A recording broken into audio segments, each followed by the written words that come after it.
Hello students, कैसे हो आप सब? आई होप आप सब अच्छे से रह रहे हैं। आज हम एक बहुत ही इंटरेस्टिंग टॉपिक डिस्कस करने जा रहे हैं, the nutrition in animals. There are basically two modes of nutrition, autotrophic mode and heterotrophic mode. In autotrophic mode, organisms अपना खाना खुद बनाते हैं और उनको हम autotrophs कहते हैं। Like plants, means वो किसी पर डिपेंडेंट नहीं होते। जबकि दूसरी टाइप है heterotrophic mode of nutrition। इस मोड ऑफ न्यूट्रिशन में ऑर्गेनिजम्स दूसरों पर डिपेंड करते हैं, जैसे कि इंसान और जानवर।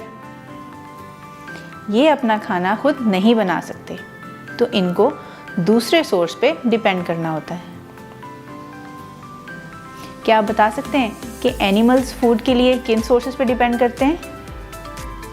Yes, they depend on plants and other animals. यानी कि या तो वो घास खाते हैं या जो फ्लैश ईटिंग एनिमल्स होते हैं वो दूसरे जानवरों पर डिपेंडेंट होते हैं। बट फिर भी डायरेक्टली एंड इनडायरेक्टली सब एनिमल्स प्लांट पर ही डिपेंडेंट होते हैं।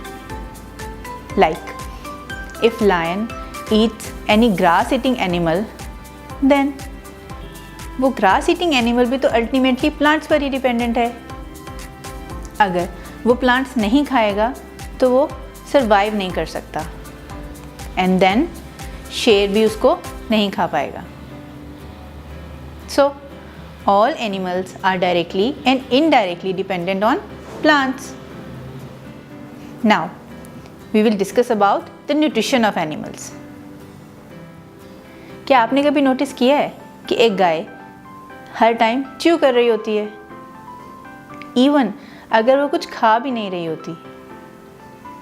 होता क्या है कि जब एक गाय घास खाती है तो it swallows it quickly and then store it in rumen। इस स्टेज पे फूड पार्शली डाइजेस्ट हो जाती है, जिसको कड कहते हैं। लेकिन बाद में वही कड छोटे छोटे पोर्शंस में मुंह में वापस आ जाता है, and then animal chews it. So इस प्रोसेस को हम रूमिनेशन कहते हैं। अब मैं आपको एक ऐसे लिविंग ऑर्गेनिज्म के बारे में बताऊंगी जिसका ना तो कोई मुंह है और ना ही कोई डाइजेस्टिव सिस्टम, बट फिर भी वो खाना डाइजेस्ट करते हैं। Can you make any guess? Yes, I am talking about amoeba. You can find it in ponds। Amoeba एक सिंगल सेल ऑर्गेनिज्म है and you cannot see it through naked eye। Amoeba की एक cell membrane होती है और एक round nucleus and vacuoles in its cytoplasm। Amoeba अपनी shape और पोजीशन कॉन्स्टेंटली चेंज कर रहा होता है। इसकी फिंगर्स की तरह की प्रोजेक्शंस होती हैं, जिनको हम सोडोपोडिया या फॉल्स फीट भी कहते हैं।